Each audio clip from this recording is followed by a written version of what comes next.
swelling and inflammation, which contributes to cancer pain.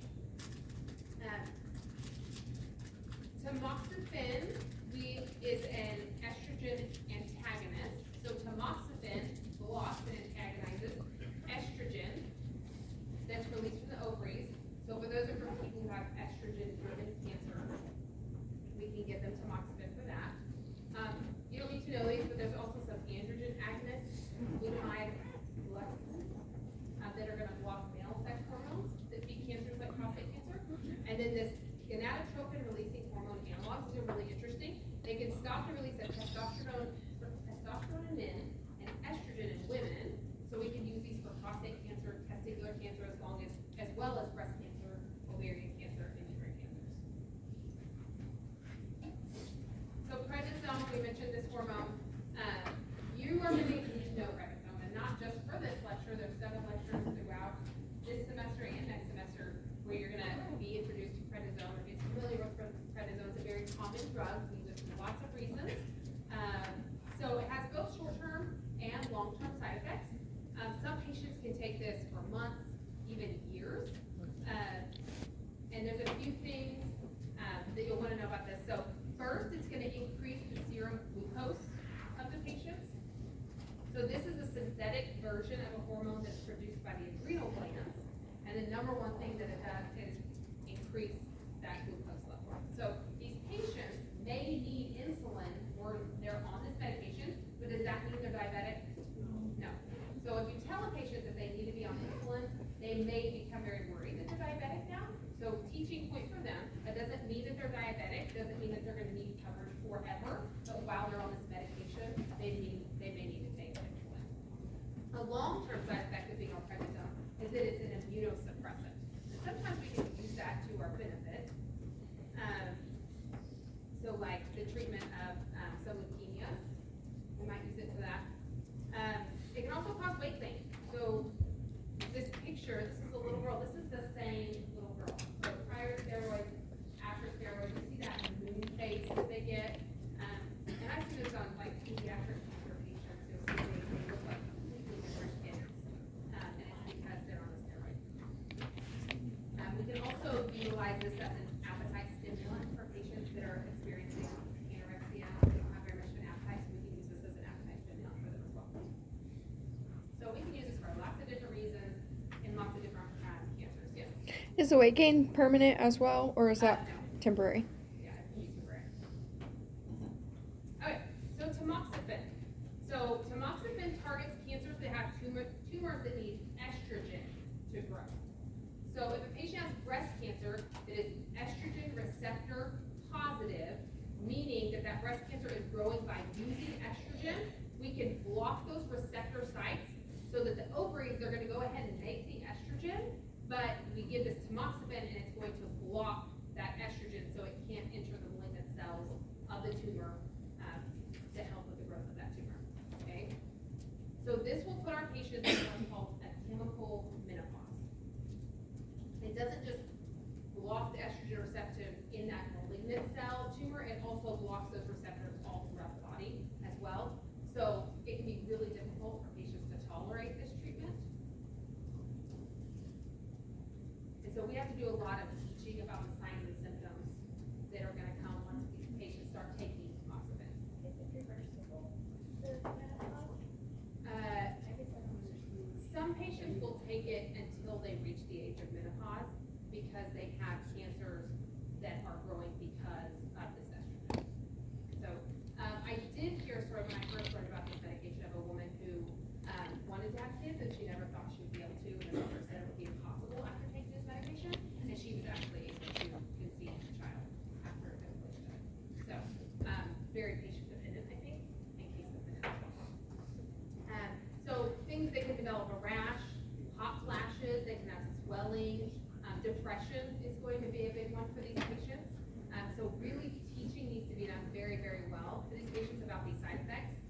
We want to encourage them to continue taking their medication despite the side effects of these. Okay. So and like I said, they're not just taking this during their treatment. Some of these women, like if they have estrogen positive breast cancer, they're going to take it. They can take it for 5 to 10 years. So they could be taking that after remission, until they reach the age of menopause, so that we don't have to worry about this anymore, okay? Okay, so this will be a pretty abrupt component hospital for the men, it'll be pretty quick. So the younger they are when they start this medication, the longer they're probably going to have to take it. Okay, biologic response modifiers. So this is a really cool, newish, class of cancer treatment drugs. And you may hear them called biologics or immunotherapy drugs. And these drugs are gonna stimulate the body's own immune system to go fight the cancer cells, okay? So an example that you're gonna hear about now, and you'll also hear it when we get to our liver lecture, is called alpha interferon. Okay? So they are signaling these proteins that your body makes as a cell dies. It's being invaded by a virus, for example, hepatitis. So it releases this alpha interferon and it signals the immune system to elicit a response. So it signals the immune system that something is happening, and this alpha interferon will land on neighboring cells and kind of act like a shield. So that's how alpha interferon works. There's been a lot of talk about monoclonal antibodies before. So these are the MABs and the MOBs. You see trastuzumab there, or Herceptin. This one I want you guys to know. So MABs and MOBs, so they either come from human or mice, and they stimulate an immune response that targets a particular malignant cell throughout the body. So trastuzumab was one of the first in its class to treat breast cancer. So for patients that had HER2 positive breast cancer, HER2 is a protein that's on the outside of that breast cancer. So it has HER2 on the outside, so it targets specifically to block that HER2 protein that's on the outside. So it's very specific. Okay, so it's a biologic response modifier. It's more specific in its treatment. Okay. So one thing to know about these MABs and these MOBs, these monoclonal antibodies, is that the larger the tumor load, the larger reaction that the patient is going to have. Okay, so remember, we're stimulating the immune system to respond, to fight that cancer. So if there's a really large tumor load, or lots of cells that they need to respond to, the patient is going to have a big reaction with lots of side effects. Okay, and then we have to teach the patient about this. Okay, before we initiate any of these monoclonal antibody treatments, help them to understand that those side effects are actually good things because it means that your body is fighting, right?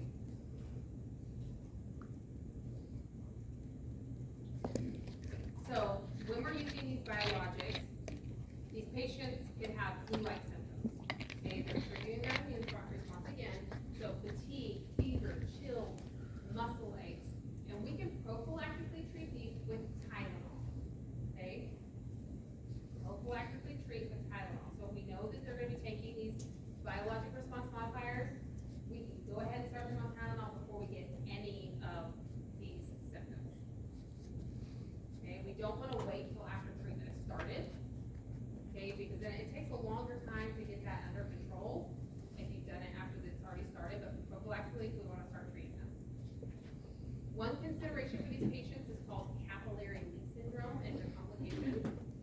So it's when plasma and blood leak through the vessel walls out to the body cavities, and this is going to cause hypovolemic shock.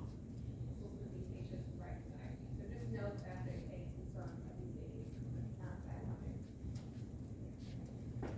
Okay, and then also depending on the patient's immune system, these drugs could cause immunosuppression. So they may need to be on isolation. What type of isolation would they be on? Reverse isolation. Okay, so this is a subcategory of the biologics we just talked about. These are very targeted therapies. These don't just stimulate the immune system to wipe out a bunch of cells. Basically, they're going to turn bombs into smart bombs and help the immune system be very, very specific to the types of cells that is expressing a specific antigen or a specific process. And all of that is based upon getting a really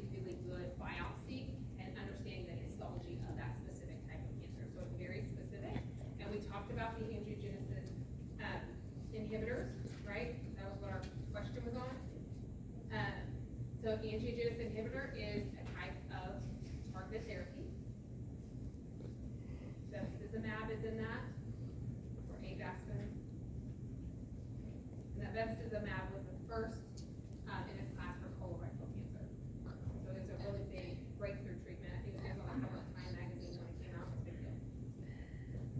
Adjuvant therapy. So this is a term when we give systemic therapy to patients that have no evidence of cancer after they've undergone treatment, but we want to prevent it from coming back.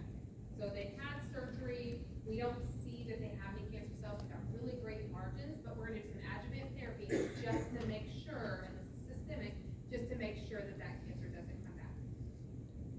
Okay, so this is to prevent it. So this could be medications, it could be chemo, radiation, it could be any of that. That make sense? You might also hear the term neoadjuvant, and that would be whole-body systemic chemo or whole-body radiation prior to having localized treatment. So prior to having the surgery to excise it, we would call it neoadjuvant. After, it's adjuvant therapy. Okay, radiation. Okay. If we spill over, don't freak out. We still have cancer on Monday too. We should get through this stuff. Okay, radiation. We have two categories. We have external beam radiation and we have brachytherapy. So radiation is really interesting. They're emitting energy through space, breaking the bonds of DNA inside the cancer cell. That's how they work. So not only are they damaging the DNA inside the cancer cell, it's also damaging the DNA of any cell it goes through to get to that cancer cell. This is external beam radiation. This uses ionizing radiation to break those bonds. Proton therapy, if you guys have heard of proton therapy, that's a form of external beam radiation. It's actually better than the traditional radiation. So proton beam therapy is considered external beam radiation, but it doesn't use the X-ray technology that regular radiation uses. It uses protons to send a beam directly to the tumor. You don't need to know that as in depth. I think that's wild and stuff like that. Just like, it's really cool. But if you've ever heard of like gamma knife or tomotherapy, my dad had his cancer eventually metastasized to his brain, and he had it was called CyberKnife is what it was called. And he went in and he had one of these mask molds made, and they strapped them down to the table. Like, can you imagine that? You have this mesh mask, and it's molded to your face. Like it had, he went in and had it made to fit his face, and they do all of their cool calculations and all the things, and they are directing that therapy right to where that cancer is. And so he would go and he would get strapped down to the table, and they would do that, and actually it cured that brain cancer. But obviously, you're all going to put that metastasis. It wasn't brain cancer, but it was metastasis. He did that for that. So I wish we still had that mesh thing. I would love to bring it to. It's really, really cool, but we were in the grieving process about that. Okay, radiation side effects. So the more focused or directed that beam, the fewer side effects that patient might experience. Okay, but for patients that are receiving traditional beam radiation, they can have bone marrow suppression, regardless of where that radiation is being given at, but especially if it's over like a large bony area. Remember, it's going to be wiping out good cells and bad cells as well. So these patients will have a lot of the same side effects that they might have from chemotherapy, and sometimes they might actually be worse. And so that's what I was talking about in our quiz. We don't want to say, oh, you got through chemotherapy, it's just radiation. It can be just as bad as chemotherapy. So that's kind of a misconception. So they can have that GI upset, that mucositis that we talked about. For a patient that's being irradiated in the chest, we worry about pulmonary fibrosis, and that's actually permanent for these patients. Reproductive effects.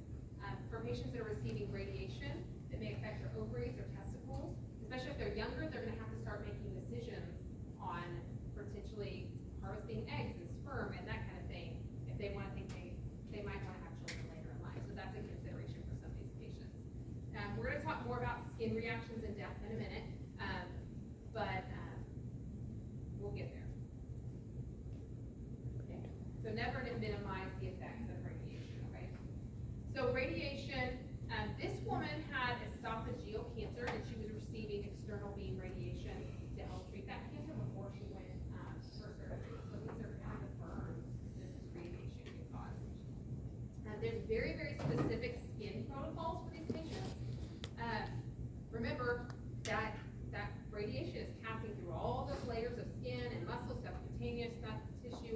that before it gets to the actual cancer. So you can see how bad that those burns are for these patients, and the longer the duration of treatment, obviously, the worse the burns get. There was a woman who I follow on Instagram, but she had, I end up following people that have cancer, I think I'm interested in it, but she was showing her burns, and she thought, okay, this is the worst bit, this is my last day of radiation. She showed it, and it continued to get worse after that. So it doesn't just stop that day that they stop radiation, it could continue to get worse after that. Okay, so between your ATI book and Lewis, there's a little bit of discrepancy on skincare. So let me tell you what they agree on, and then I'm going to tell you what they don't agree on. So what they agree on is we want to gently cleanse the area for policy. We don't want any harsh or perfumey soaps or chemicals. No rubbing, no scrubbing, just gently pat dry. We want them using a mild moisturizer to keep the skin hydrated. Loose-fitting clothing, cotton, nothing that's going to be irritating, no tight belts, no suspenders. We don't want them putting ice or heat packs on. And then obviously avoiding sun exposure. Wearing a really high SPF sunscreen if necessary. Avoid swimming at all costs. Pools have chlorine, chemicals, lakes have bacteria, oceans have debris and bacteria, so no swimming for these patients, they can get infection from it. And remember, we're worried about immunosuppression, can't fight off infection. Okay, the one difference between ATI and Lewis is that ATI says to apply over-the-counter antibiotics. I actually did see this in one of the quiz questions that I was looking at. Apply over-the-counter antibiotics, and Lewis says that anything applied should be prescribed by the physician. Okay, we're not going to give you a question that's going to, that doesn't come from reading, but be aware that ATI could have nursing interventions and things like that that may not be the same as Lewis, but we're not going to test on that. And don't forget to do your knowledge check. Okay, that's due tonight. You guys have done that? Is that tonight? No, I'm sorry, it's Monday, I'm just kidding. Sorry. I forget what day it is. I was up there from 9 to 6 yesterday doing lab, and so I am so off. I think I told somebody all we have to. 6 p.m. I'm so sorry, guys. Just put a question. A little bit more. Sorry. Sorry. Just because our kids are on Monday, so some of that topic will not be on Monday. And take some time out. Okay, sorry. Apologies. Forgive me. Okay. So brachytherapy radiation. So brachy means short or close. So brachytherapy is the implementation or the insertion of radioactive material in really close proximity to a tumor. So it differs from external beam radiation in that we have less healthy tissue that we're passing through because we're getting right to where we need to go with it, okay? Commonly they'll use it along with external beam radiation as well. And this could be like in the form of temporary rods that are placed that are left for hours or days. They can also use seeds, radiation seeds that are implanted that stay for a lifetime. That radiation kind of wears off throughout time. So these patients are emitting radioactivity. So we need to limit the amount of time that we are spending with these patients. And that's not because we're not passionate, but we also have to protect ourselves. There's a phrase that's called as low as reasonably achievable. So we don't have a set time limit. We don't say, oh, you can only spend 30 minutes with that patient during your 12-hour shift, or oh, you can only spend 2 hours. It's just what is as low as reasonably achievable, okay? So we don't have a set number for that. So we just want to expose ourselves as little as we can, so we can do that by organizing care, okay? Before we go into the patient, we can use the call light, and ask them if there's anything that they need. If we are coming in to do care, is there anything that you need? What can I bring you? If you want, whatever you want, we can do that and make sure we're clustering all of that care at one time. So we can go in, be with our patient, do what they need, and then leave. And we have to protect ourselves as well. So have a plan of action before you go in. You want to go in and come out as quickly as possible. You also will be wearing a radiation badge. You must wear a radiation badge. This is going to monitor your exposure to radiation. Make sure that that is left at work. We do not wear that outside of work. We only are measuring the amount of radiation that you're receiving at work. And if you get to the point where you can no longer be exposed to radiation based upon that radiation bag reading, there's somebody in the hospital who's responsible for keeping track of that. They will find a different position for you to work in once you reach that maximum occupation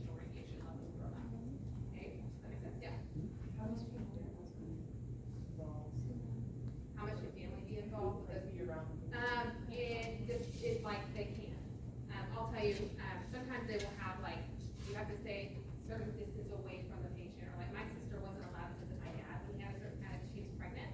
And so because she was pregnant, she wasn't allowed to visit him when he was doing brachytherapy. So do not use somebody else's badge, only use your own. We're only going to measure your radiation exposure at work.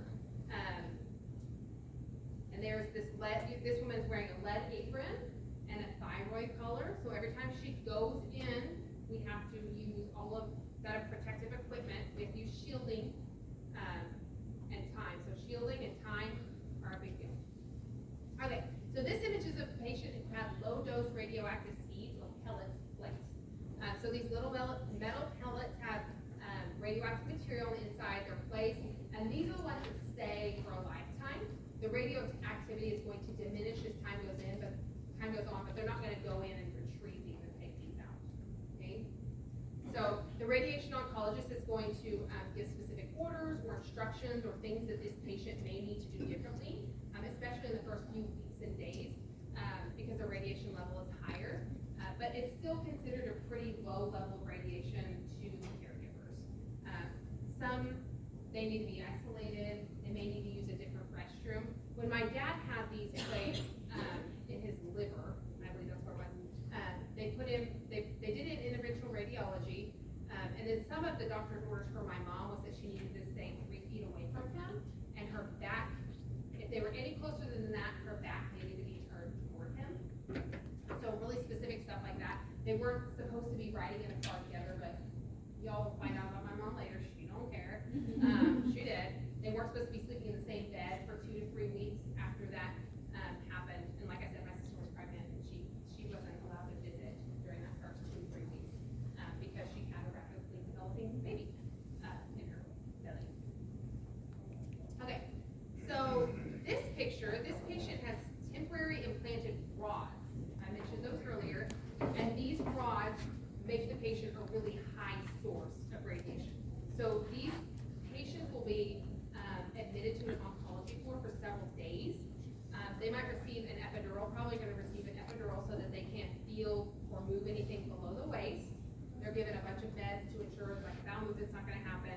They'll give a catheter to them, and then they're positioned on the bed a certain way, whatever they need them to be in. And then the radiation oncologist is going to come in and they will place these rods. So once they're placed, and the radioactive material is going to be right on top of, right next to, touching a portion of, say this is cervical cancer, the patient cannot move. We do not want those rods to move at all, because if they touch a part of the vaginal wall or the bladder, they can eat through that wall with the bladder there. So we only are wanting to kill the malignant cells and no healthy tissue. So very, very, very important that this patient is staying still and they don't move. And this could be 1 to 7 days. The patient is like this. Yeah. They'll have an epidural. So here for these patients, we're going to do all of our planning outside of the room. Again, we're worried about this time that we're in there. We're going to keep our distance and shielding. We need to remember those safety measures, okay? So planning outside the room, use the call light to talk to the patient when you need to. When you need to bring in things, bring all at one time. And make sure you're wearing your coverings, your shielding, and just using those principles of time as low as reasonable. Accessible. Okay? So once those implants come out, our patient's no longer radioactive. Okay? Those will be disposed of properly, so we no longer need to treat that patient as though they're radioactive because we've removed the radioactive rods and it's gone. We can treat it. When they have the beads, they have those in and the radiation kind of I say people's off, that's not the right word. Tapers off. My word. The radiation tapers off. With these, we're removing that radiation that's no longer there. Does that make sense? Okay, everybody on board with me? Okay, surgery. So surgery was the original cancer treatment, still used today, and we can use that to prevent or eliminate the cancer risk. Remember, doing a double mastectomy, reducing that cancer risk, preventing that cancer. Angelina Jolie did later go on and have her ovaries removed as well because that same BRCA-GE1 had a high risk for ovarian cancer as well. So we can use surgery as a cure if we can go in and get really clean markers, which means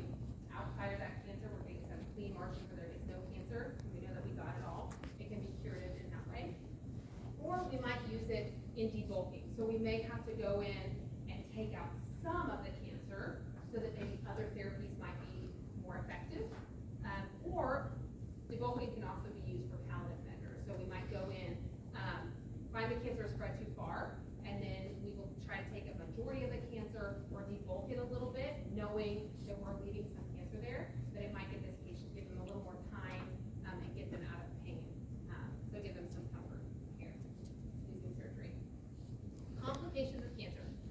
So this is a few, but this is not all inclusive to the complications that are listed on this slide. So be aware that these patients tend to be malnourished. We want them to be encouraging them to have small, frequent meals, because if you don't feel great, somebody's shoving a huge meal in front of you. We know they need the calories, but that's not going to help them eat more. Small, frequent meals will be better for these patients. Soft, non-irritating, high protein, high calorie foods are what these patients need to be consuming. And this might be the kind of stuff you might see on your nutrition exam. They're going to ask you, what are some high calorie foods? Or this patient has this problem, what would we want to give that patient? You might have to identify what a high protein, high calorie food is for that particular patient. There's a good table in your Lewis book. It gives you a list of foods that are high in protein and high in calories. It's table 44.10. It's on page 1019. So if you guys want to take a look at that, I looked up before you're interesting. Put your eyes on it. So avoid foods of extreme temperatures. So high, super hot, super cold. Obviously, you want to avoid alcohol, spicy foods. Encourage like nutritional supplements like Ensure. Sorry, this will be good for these patients. We're going to monitor their weight loss, weigh them a couple times a week, monitor that. And if patients can't get enough high protein, high calorie food, we're going to have to maybe put in a PEG tube or G tube or an NG tube for them so we can make sure that they're meeting their nutritional needs. And these patients could also end up in the hospital for TPN as well. Some patients will experience altered taste. So cancer cells can release some substances that tend to stimulate like a bitter taste in the taste buds. And they may also, like some of their taste buds could change from sweet to salty to sour. It could all vary. So they may, every time they eat, it may always taste bitter to them or bland to them. So helping them learn what foods that they can tolerate, what foods that they can, that they really dislike, and avoiding those. And we suggest some things to mask those tastes. Sometimes even just avoiding strong smell, drinking more water, even something like eating with plastic utensils, like some people that have a constant metal taste, and then having them switch using plastic utensils will help that for them. So cancer cachexia is also known as wasting syndrome. So it's really complex. It's a syndrome that consists of anorexia, so that unintended weight loss, and they don't really have an appetite. Usually you'll see tissue wasting, muscle atrophy, metabolic problems, and this weight loss is not going to be reversed with just proper nutrition. So patients with GI and pancreatic cancers are really prone to this syndrome. Really, it's associated with a high morbidity. Treatment for that would be to treat the cancer, these patients. And then also we could try to give them some appetite stimulants like we talked about for these patients. Infection is a huge complication. It's really the #1 killer of cancer patients. So usual sites of infection are lungs, GU system, mouth, rectum, peritoneal cavities, blood, so septicemia. So infection typically occurs because there's ulceration and necrosis that cancer causes. So that cancer has grown, that tumor has grown, and it's pressing on other organs, and it can cause necrosis and cell death that way on vital organs, and then also there's neutropenia as well. So we need to teach our patients about neutropenia as well. That's a big one. If they have a temperature of 100.4, that's in ER. You are going to the hospital. Okay, if a patient is a cancer patient, their temperature is 100.4, they're going to the hospital.